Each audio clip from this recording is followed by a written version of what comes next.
The likelihood of having the same top five with someone is 1 in 33 million. Welcome back to the Mom's Wealth Club podcast. Today's guest is Bridgette Ruiz. She's a Gallup Certified CliftonStrengths Coach. She's an entrepreneur. She's a real estate investor, and she helps people discover their natural strengths so they can lead with confidence, build successful businesses, and create lasting impact. Welcome to the show, Bridgette. Thank you, Lynn.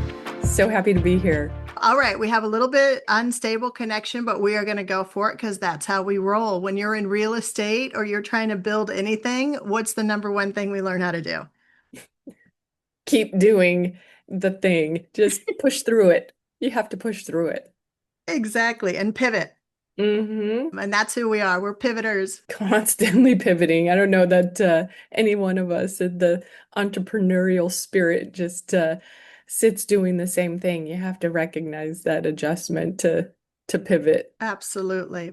So you've got a lot of things going on. And one of the things that I love about working with you was we did the Clifton Strengths test. It's like a personality test, but it's a lot more than that. And I ever since I got into the entrepreneur world, I've been doing personality tests because I used to, prior to this, write people off because I didn't understand who they were. Or if you had kind of the analytical type and they just didn't talk a lot, I assumed they didn't like me. I had to also learn how to, taper down my big, loud personality when I was talking to some people. So prior to learning about any of that stuff, I tended to lose a lot of sales and probably a lot of people that could have been good friends in my life because I couldn't find that jive. I couldn't find that space to relate to someone else. And now you've taken that to a whole other level with me and Mm. taught me about Clifton Strengths. And I've learned a lot about myself. And so when we were talking, one of the things that you mentioned is this is what you do for a living. Part of what your gig is, you do a lot of things, but you help people understand themselves. And I thought something was really interesting as you said, nobody had ever asked me about my Clifton Strengths. And I Yeah. thought, let's get on a podcast and talk about it. Yeah, I love that. And thank you again for having me because it does feel like a very seldom conversation I share with the world is what are my strengths and what have I learned about some of my own life experience? Like, how have I actually seen these in my life? And as entrepreneurs, we interact with a lot of people, and knowing yourself is the number one tool for any leader and any leader. And that doesn't mean you have to have a job title. That means you're a leader. You can be a leader. And at least successful in your role. Maybe you're somebody that supports a leader, right? And so sometimes when people think of a leader, they think of that person that's running the show. But everybody, if they understand themselves, makes the whole stronger. Would you agree with that? Oh, 100%. The more that you understand yourself, the more that you're able to, one, create success, because that's for the forefront for everyone is how do what my natural God-given talents am I using in this world? And I feel like I like you mentioned, I've touched a lot of things in my career and in my life, and I recognize that these knowing myself is one of the tools that all of us need, regardless of what we do, is to understand yourself. 100%. So what brought you into this? It wasn't something natural for me. How did you find yourself getting into learning about Clifton Strengths and then really taking it to the next level? Yeah, I took the assessment almost 13 years ago, and I touched it, and life got busy, and it ended up on the bookshelf. And then next thing you know, it came full circle back around with another, because I, of course, had a corporate career, and it just was put on the shelf. And I didn't even remember what my strengths were. I knew a few of them, but I was asked to do the assessment again with a new employer. And the employer had a requirement of that. So next thing you know, I'm revisiting going, well, I'm just going to take it fresh. I'm a totally different person than I was at that time when I first took it. And so it landed on my lap again. And I felt that really called to it. At this point now, I was much further in my career. I've had a very long career and currently still in human resources. And so at that stage to see myself again, mind you, this has now been almost 5 years since I took it, and I had different results. And I was actually at a place of burnout. I had joined a startup, and the startup really, it took everything out of me and drained me to a point where we hear about burnout. It's real. And I know what that burnout feels like. It's not fun. My family was suffering.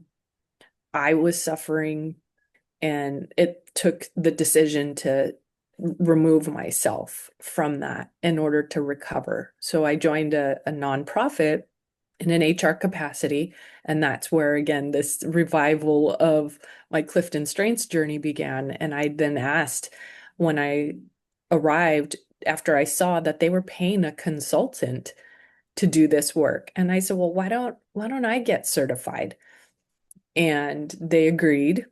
I became certified. And then every new hire, or after, actually, I take that back. It wasn't even upon hire because it was only at the leadership level that the assessment was provided. And so I then asked to help them, and later on of course was able to use the tool for teams, and then having the fun of, and this is where I feel this is fun work, was to build high performing teams, knowing your CliftonStrengths and understanding who you are. And it's not just a feel good exercise, it can drive business, it can drive positive business impact, to where if you know your team, if you're a leader and you know your team, think of it as a coach. That coach knows their team players. I'm actually visiting San Diego because I was at a baseball game with my husband, and you better believe those professional players are groomed for their position. That coach knows that player. A baseball player who's the pitcher is not going to be in the outfield. His job is to be an opening pitcher. It could be the closer. They're very tailored in their special position. And so the more we can understand our strengths, then we can implement those in our life and then ultimately create more success with it. So on a like real surface level, what is CliftonStrengths? Mm-hmm. So there are 34 themes that describe, and these themes have more than, it's a single word. It's defined by a single word, but there's a definition, and there's typically multiple, usually two, at least two things that we'll see in these themes. And so a learner, for example, they like to learn, but they also like to process, improve. So you might enjoy the learning, but it's not just the learning, it's actually improving a process where you might do something and then say, that's not good enough. I'm going to do it better the next time, and I'm going to do it better. And you want to make improvements. And that's, for example, just how these themes show up. But then you have 34 themes, and then you also have 4 domains. And so those 4 domains, I think of them as a bucket. And you're going to be in one of those buckets. Any one of those 34 themes will either be an executor, which is what I lead in. You've got influencers, which actually you lead in. And then there's the relationship builders and the strategic thinkers. And so all 34 of those themes will fall into one of those 4 domains. And it's just, for me, super powerful. And I can tell right away when I meet a person, usually in the words that they say or what they find important to them, that I can pick them up pretty quickly. I've honed the skill pretty, over the years, and I feel like I'm much faster at picking up on those things. Sometimes I do, and sometimes I don't, and it depends on the person if they're shy, if they want to share. But otherwise, I feel like it's such a helpful tool, and I'm using it in my real estate journey. I've made that an expectation that if I'm going to work with somebody, if I borrow money or if I lend, I need to know how people are showing up, or if I'm, in a looking at a potential partnership, which, as you and I have talked, I'm probably not going to do a lot of those, but maybe JV with somebody, things of those sorts. There's still going to be that expectation that I know how they show up, and it's a helpful tool. I used to look at the top for investing, which is where corporate America we're trying to do. Now I look at the bottom, because when things get tough, how are we going to show up when it gets tough? Okay, so I can picture the test, but for somebody that doesn't know what you're talking about, when you say what shows up at the top, when I guess we're talking about these 34 different ways that people show up and something at the bottom, explain that to somebody that doesn't quite know what you're talking about. Yes. So there is literally a list of these 34 themes. And the top five, which we hear very commonly, if you're familiar with this, it's the language of CliftonStrengths is what's your top five? Because those are the ones that innately, you're not even thinking about it. You're just naturally performing in those areas. So for example, I'm an achiever, I'm an arranger, which a brief definition, achievers just like to get things done. We like to check things off the list and feel accomplished. The arranger is flexible and will pivot. I think of an arranger as a project manager. There's always that, like, okay, it's not working, or I can see it coming because I know that this is what has happened in the past, and so I'll be very quick to pivot. Then you've got, like for me, for example, self-assurance. So I can be confident in what decisions and things I make.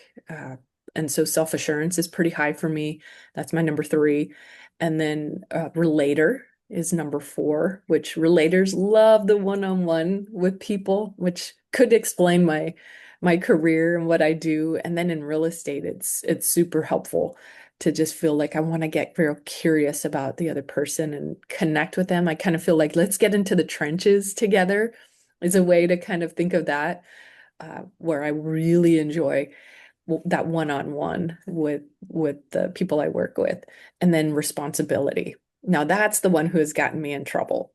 That theme has gotten me in trouble a little bit. And they all have a pendulum. So can be very strong, or it can be in the middle, which is that sweet spot, and then to maybe even just completely blind.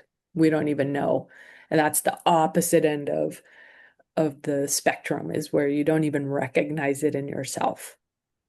Wow. So I need to look at my test a little bit more, but you said the responsible one has gotten you into a little bit of trouble. Elaborate on that a little bit. Yeah. So in real estate investing, I have found that I didn't know how quite to gauge how we hold others accountable. In real estate investing, there's a mutual respect of, okay, you're maybe got some expertise in an area that I don't have. And that's where, again, the beauty of working together with people have been, that's the magic right there. You don't have to be an expert in all aspects of, say, a transaction. So like I might call you, Lynn, because I'm saying I don't know anything about lending, right? And how to go about trying to find a lender who might, in our case, we've done DSCR loans and things of that sorts. And so the, having different experts that we work with. And so when I've partnered with people in real estate, I've been in trouble because I don't want us to fail. Quite simply, I don't want us to fail. So ultimately, I will then pick up the baton and start running. And I have found that there can be occasions where it just means, oh, okay, great. I get to sit back and relax because I already know that there's somebody who's going to take care of it. And instead of allowing individuals to show me, are they going to actually do the work? Then I have jumped in and just I'll do it. I'll get it done. And it's a good trait, but it's not always the best trait when it comes to not creating this animosity inside of like, well, I just did everything. Well, you didn't let them fail. And then if they fail, then it's time to exit them. Instead, it's a little bit too long. So I'm pivoting faster now that I understand this and how it's showing up. Hopefully that makes sense. It does. And something just totally came together because they say your strengths can also be the thing that you have to keep in control. Everybody's always like, oh, work to your strengths. But if you don't understand your strengths, you're not understanding why you're responsible and your achiever can totally mess up a situation because of what you just said, leaving you overworked, having the other person say, what the heck? Whatever, all of the things. And everybody has their own thing of either working with someone who might have, kind of two of those traits toward the top, and somebody that might be a little more coming in later on or a little bit slower to process, right? And it's like, I don't have time for Mhm. you. This has to get done. Yes. Oh, for sure. And now I recognize that. And that has been a hard lesson because what happened was when it repeats itself, right? When something repeats, it's like, okay, wait a minute, what's happening? What is it about me that I need to adjust? And now when you see a pattern, again, it was like, okay, now what am I doing that is creating that? And ultimately, that's what I found. This is like personal development on steroids, right? Absolutely. Absolutely. It's so tailored to you as an individual to understand. And I have a coach, right? So I help coach others. That that realization didn't come from me. It came from those conversations with my coach, where then that was the realization was that my responsibility, number five. And like you're saying, maybe others are saying, hey, I want to do more. I want to participate more. Now, in my case, what I've found is that hasn't happened. And I ran with the baton, and they were quite happy with me running with the baton. Um, but then that leads to other things, whether it was manipulation, whether it was just sitting back and saying there was going to be a lot of action taken, and then there was no action taken or very little. Then yeah, you end up kind of now I've evaluated these two types of examples, and they're not going to happen as much as they have in the past. That's wild. So, how do you coach people? Well, no, wait. Before we get into coaching, I want to talk about the lower strength, the strengths that show up towards 30 or 29 through 34. Are those more obvious in people? Are those the things that you see in someone, or are they kind of hidden lower level strengths? Yeah, you won't be able to pick them up because they're not very strong, right? And that's why they sit so low. But I'll give you an example.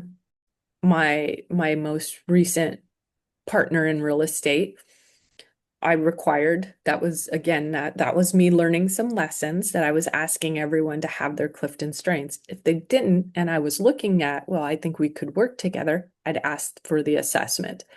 I would never know those bottom themes without this assessment because they don't show up, and you're completely blind to them.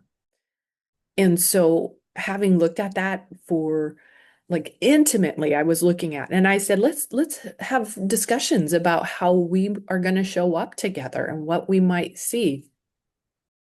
It showed up real quick, the things that were low with this partner, real quick.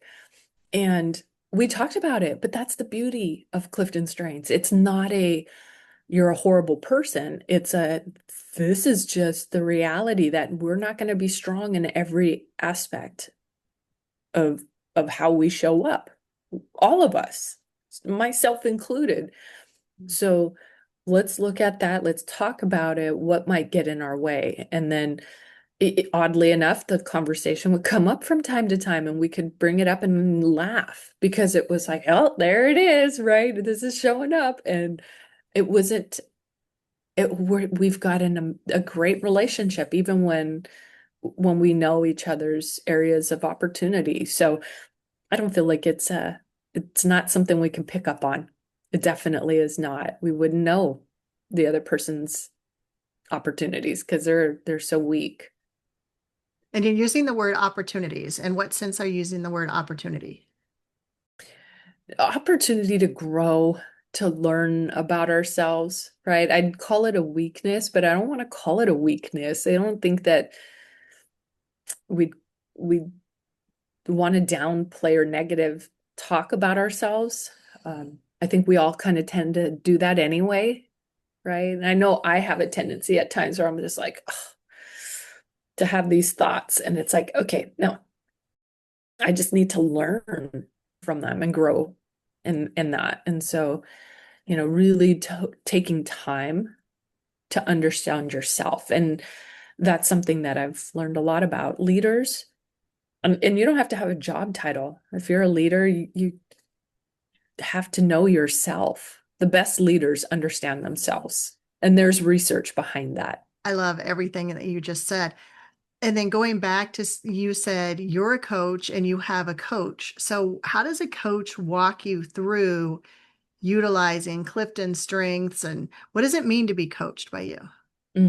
As a coach, I always describe it as my client is the driver in the car and they know their life. They know the solutions. I'm the passenger in the car, helping to navigate, helping to keep curiosity, questions flowing.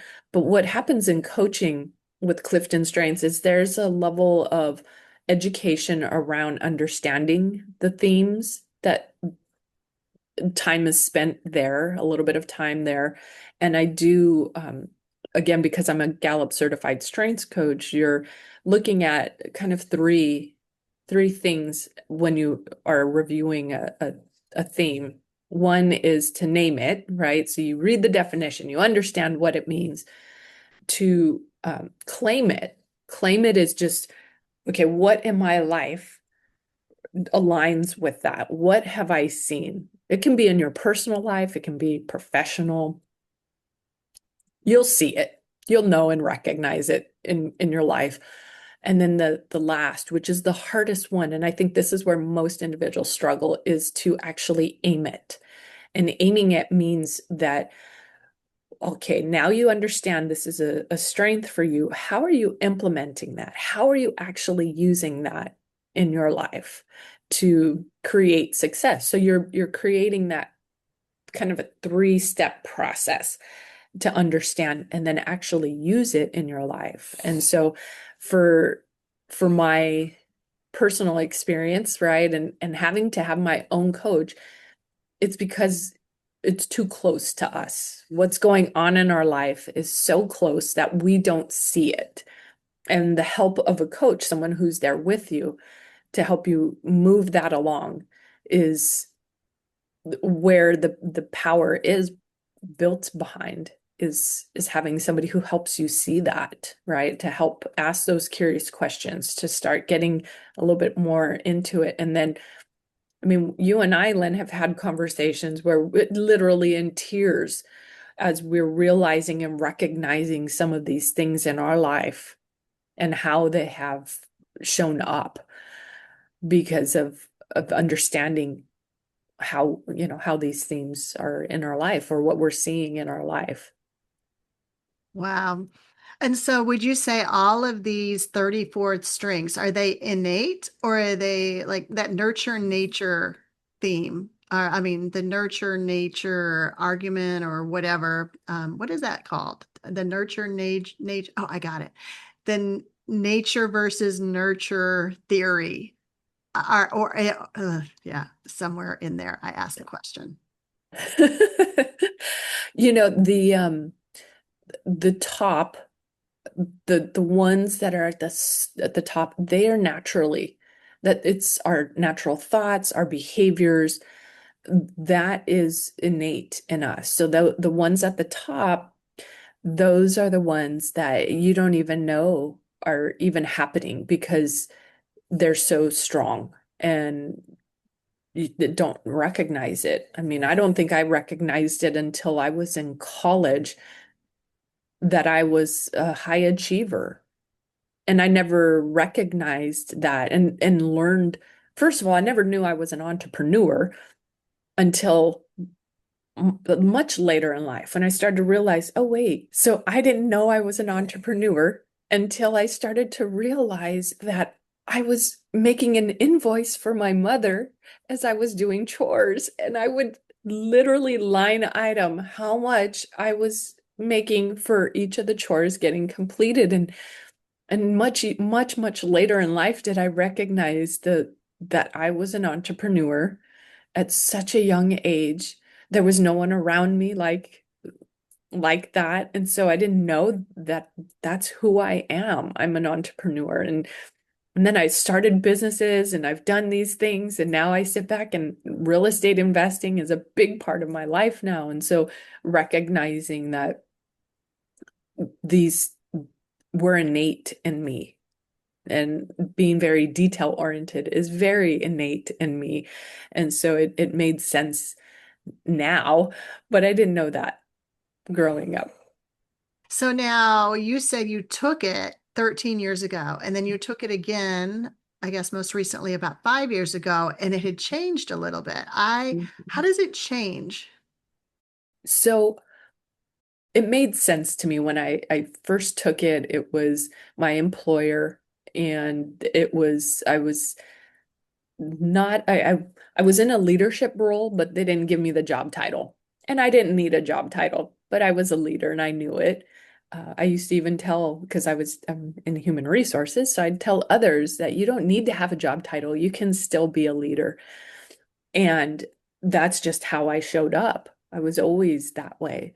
And not everybody is. And I now understand that we don't all show up the same. And even though I might see that as I could be a leader regardless of a job title or not, that it is still who I am. If somebody wanted to be coached by you, what does that look like? Yeah, I do um, a lot less of it now because I've put so much energy into my real estate investing business. And again, because we only have limited time. We all have 24 hours in a day, and I tell you, my 24 hours is full. Um, and so my coaching side of things, I will do. I essentially send in a form to help understand what the individual's needs are, right? Because what is it that they need right now is most important. Now, if it was a perfect world of mine, I would spend my time with real estate investing and coaching. And right now, it's heavy on my W-2, and that's where that little gap of time has been focused on my real estate investing, and that takes a lot to focus on. And I feel like that's the passion work that I have is to focus on that and to serve people in recovery. So that's where my housing side of things and affordable living has been, and most of my time is there these days. Right. And we haven't even talked about that. So, one of your investment properties is a sober living property. And I love that that's what you're doing. You're providing such an important place of recovery for women. And I love that. So, how did you fall into that property? And Yes, yes. So this has been a long journey. It didn't happen overnight, and anything worth doing will take time. And I have certainly learned that in this experience is that it took me a long time to get here to a place where I was trying to work. There was two avenues to get to my goal, and one was to start with helping nonprofit. And there's a nonprofit very well known across the country, Oxford House, and they have housing across the country. And so, as an investor, you can ultimately provide them with a house and they master lease, what we would call a master lease, that property. And so you've got a number of we would call them members that live in the house, and they pulled together their money so that they can pay their rent, and that makes it affordable. So they may be sharing a room together. There may be one who has maybe the master bedroom, and so in the house they may have a leadership role to maintain and keep everybody on top of their chores and collecting, making sure that there's a house meeting and they're coming together. And so that nonprofit was the beginning stages of my journey. The other avenue is to actually operate my own. And that was always the goal, was to get to operate my own. And it just so happened that the very first happened to be with the nonprofit. And so the nonprofit took a long time to build that relationship. And it was CliftonStrengths actually that cracked open the door, because I was calling, I was texting, I was trying every possible way to help them and understand what are their needs. And it was a very slow journey. And I found that once that CliftonStrengths conversation happened, it changed everything. And I was invited to go visit. Oh, we have an open house. You're welcome to come if you want to see one. Would love to. I flew across the country. I'm in Southern California, and I flew to North Carolina to go see a property. There was nothing, it wasn't I mean, if someone's saying, is that a money-making activity? It was technically not, because I was just hopping on a plane to go see them. But I also know nonprofits operate a very different way, and they need to see you. So that ultimately started the very first success in this space. So I'm working now on the operating my own, and that's where I'm headed, and I'm excited. I'm definitely realizing that I'm capable of it. It just took a little bit of win to get to a place to know that I can do this and do it more than I really thought I could. Again, leaning in on my strengths, but knowing I can do this. And see how they do it, because Oxford House does it all over the country. So even though each one is run a little bit different depending on who's running that section, and you're dealing with people, but there's certain SOPs in place that may or may not work for how you want to run yours, but at least you have a starting point, right? I think that that's a big help to kind of see how somebody else does it. One of my mentors used to always say to me, find somebody who has what you want and go figure out what they're doing, right? And that doesn't mean you do it exactly that way, but you found somebody that's doing what you want to do. And I think it's a beautiful way to get into it. Yeah. Yeah, don't reinvent the wheel. And I do have high learner. It's in my top 10, as I had referenced a little bit earlier. And so I'm going to look at it as, okay, here's what they do good, but how can I make it better? How am I going to do better every time? I'm also a bit of a maximizer too, and maximizers tend to say it's good, but I'm going to make it great. And so my housing, and the more I think about it, is I'm going to integrate CliftonStrengths, even potentially for my members in the house, in the thoughts that we all need to understand that and be respected for the strengths that we have. And no matter who you are, no matter what you've done in your life, that we need to understand how you show up. And as a household, I think that's some really powerful tool as well to be able to talk about that. And it makes it easier, I think, to have even tough conversations, because you can lean in on Well, we see this in your, in your strengths, or maybe they're down at the bottom, like we talked about, or they're not as strong and we won't even recognize it, but it's a tool that's helpful. I think it's helpful. It would be really helpful for healing too, because if you could figure out your strengths and then you start to learn what the strengths are, then sometimes the source of some of our dysfunction or our things that get us to places. Like I've been pretty low in my life too. I've had situations where things were not good, and we don't live in a bubble. We don't live in a vacuum. There Mhm. was interactions with others, whether it was whether it was a parent or whether it was a teacher or whether, somebody that affected us, and most of the time at a really young age. And then we can kind of come and understand things a little bit more, can find time for forgiveness. Because sometimes when you're clashing with somebody, it has nothing to do with all the obvious things, right? I don't know. I don't know. Mhm. I look at it as a way of maybe healing also. What do you think? Oh, absolutely. And not only that, but to love yourself, right? You love yourself and you recognize these are things that are just innately natural to me as an individual. And the likelihood of having the same top five with someone is 1 in 33 million. So That's your odds of even having that in common with somebody, you're unique. We're all unique and we all show up very different. And even if you did have the same top, you're just not gonna, they're not gonna show up the same. It's not like you're not categorized by, oh, I'm always this way. No, that's just part of you and it's a layered, it doesn't always show up in like your number one, for example. I'm a high achiever. Well, high achiever doesn't mean that I don't have empathy or that I don't have um, you know, confidence or what have you. It maybe I had low confidence in a high achiever. I mean, there's a whole lot of different aspects to an individual. We're quite complex.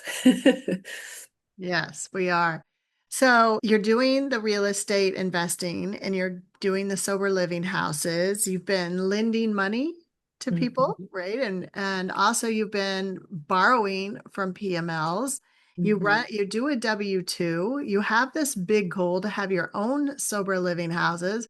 I just think you're on this journey that is amazing. And I know it's full of highs and lows. I look at the mountains behind you, and I know that one of the things that you focus on and you guys sometimes talk about is your Mount Everest. What is the one big thing that you want to do?